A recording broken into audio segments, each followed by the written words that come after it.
In this tutorial, I'll show you how to use mind maps in ClickUp.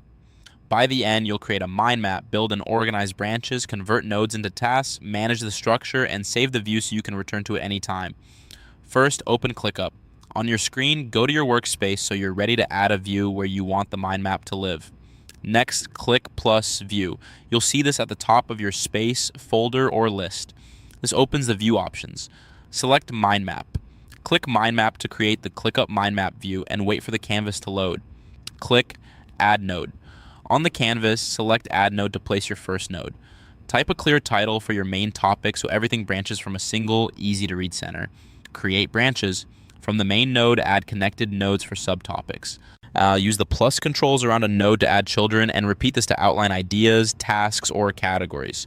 Keep labels short and specific so the map stays readable as it grows. Drag to organize. Click and drag any node to reposition it on the canvas. Move related nodes closer together and spread out busy sections for clarity. Don't worry, connections stay attached as you rearrange. Convert to tasks. When a node represents actual work, you can turn it into a task directly from the mind map. Click node. Select the specific node you want to make actionable so its options appear. Select convert to task. Choose convert to task, then confirm. The node becomes a task with the same title in your current location. This is safe to do.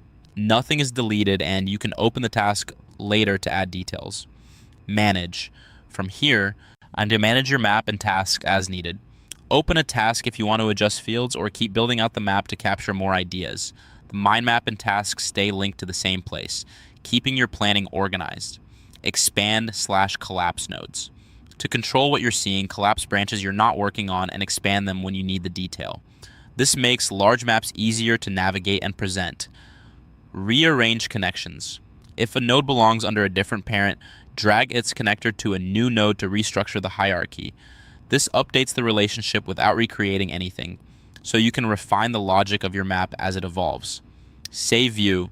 When the mind map looks the way you want, click Save View at the top. This locks in your layout and settings, so the next time you open this ClickUp Mind Map, it loads exactly as you saved it. That's it. Your ClickUp Mind Map is created, organized with branches, key items are converted to tasks, and the view is saved and ready to use. For more step-by-step tutorials like this, subscribe and check out the other guides available on the channel.